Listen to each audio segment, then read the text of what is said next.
Nkusi Thomas wamenyekanye nka Yanga mu gasobanuye film yitabye Imana azize uburwayi yari amaranye iminsi, yaguye muri Afurika y'Epfo aho yari amaze iminsi arwariye. Junior nawe usanzwe asobanura filime akaba na murumuna wa Yanga yabwiye itangazamakuru ko uwitwa Yanga yapfuye saa 5:30 aguye muri Afurika y'Epfo aho yari amaze iminsi arwariye. Umva ijwi La la la la la la. umva amajwi nakubwiye hari abantu bagira amajwi atari ayo gushakisha nibo bayanga bumva muri filime. Yanga yari yaragiye muri Afurika y'Epfo muri Mata uyu mwaka. Icyo gihe yari ajyanye abana be kugira ngo basure umubyeyi wabo cyane ko ariho akorera. Agezeyo yaje gufatwa n'uburwayi araremba biza kurangira yitabye Imana. Muri iki gitondo cyo kuri uyu wa gatatu tariki ya 17 Kanama nibwo ku mbuga nkoranyambaga hasakaye amakuru y'uko Yanga yitabye Imana. Yanga yatangiye gusobanura filime afite imyaka 17, yigaga mu mashuri yisumbuye.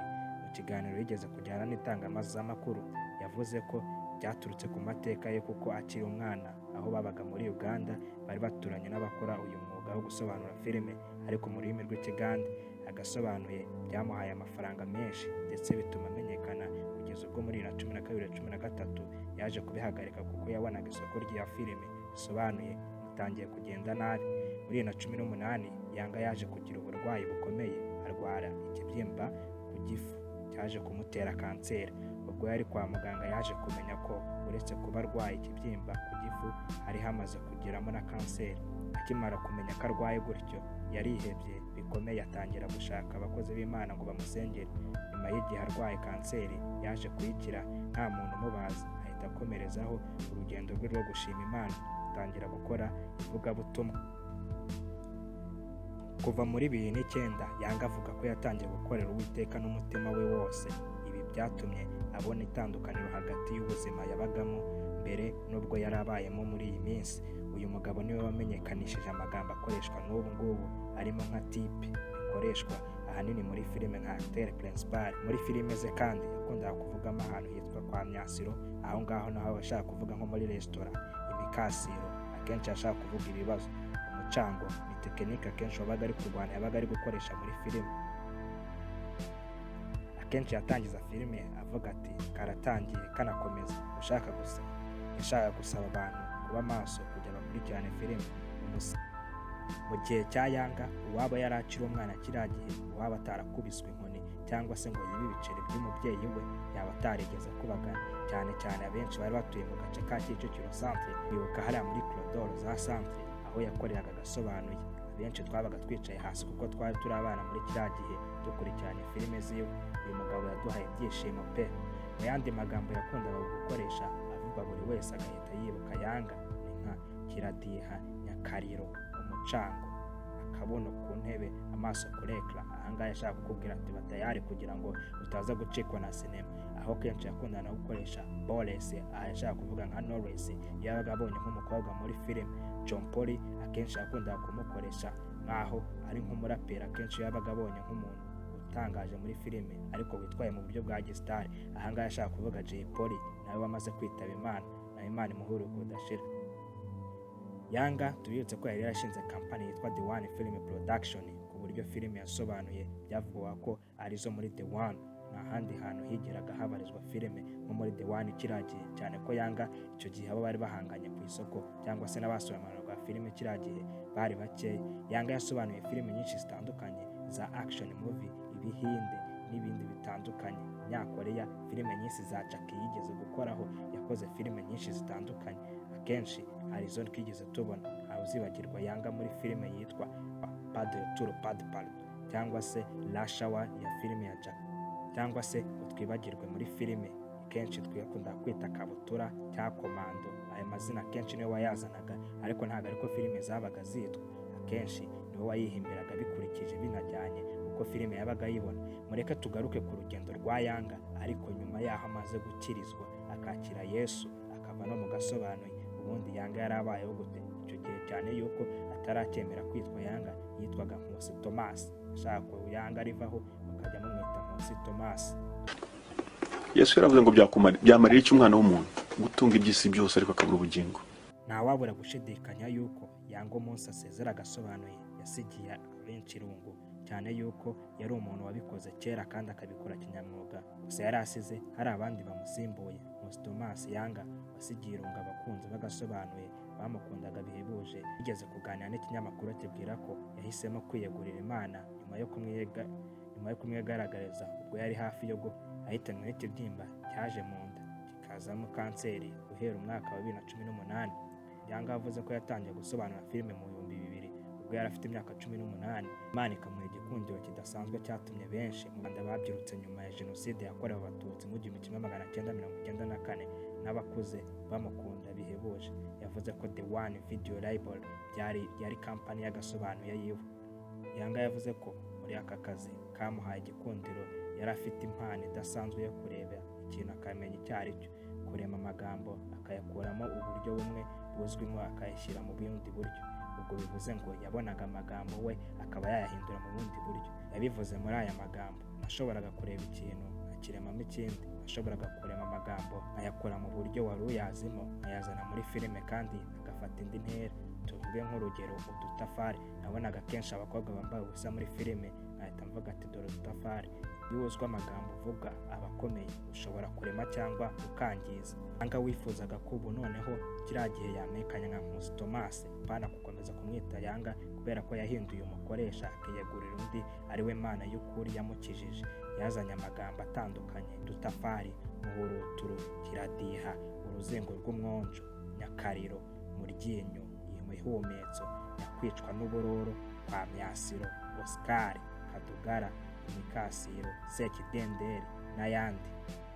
Yanga watabarutse asize abana 3 n'umugore yavuze ko kuva kera yizeraga Imana ariko atayiha agaciro gakomeye, kuko ngo yavaga gusenga akongera akinywera umuvinyo, ndetse ngo hari ubwo yanywaga agasinda agata ubwenge umugore we yamubona bikamutera ubwoba.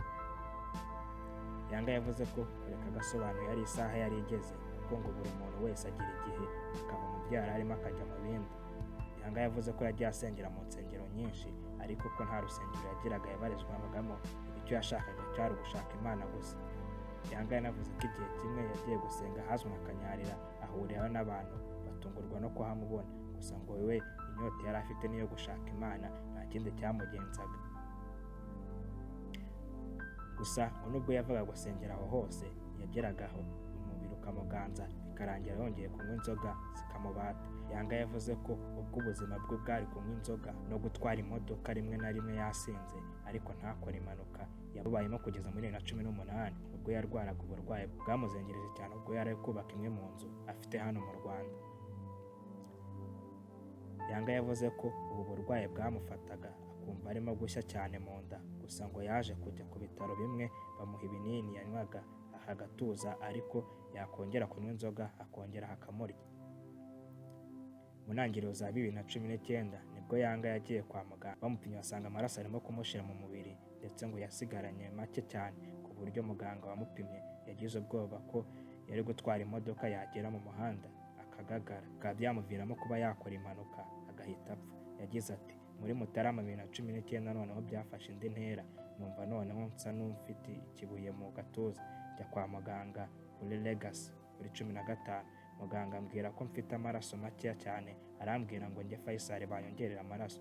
Njye Faisal banyongereye amaraso ariko barambwira ngo bagomba kumpima bakamenya igituma amaraso yanjye aba make. Yanga yavuze ko yari afite amaraso ya A afite bake mu Rwanda, ikibazo gikomeye, gusa ngo yaje kwitabaza Dr. Muyombo Thomas uzwi nka Tom Close wamufashije, gusa ngo yahise afata umwanzuro wo kujya kwivuriza muri Afurika y'Epfo aho umugore we yakoreraga. Muganga mupimye yasize icyuma gipima mu nda cyangwa kwinjira kikanga gutambuka mu nda. Icyo gihe muganga yamenye ko mu nda harimo ikibyimba kinini ndetse ngo kiva n'amaraso.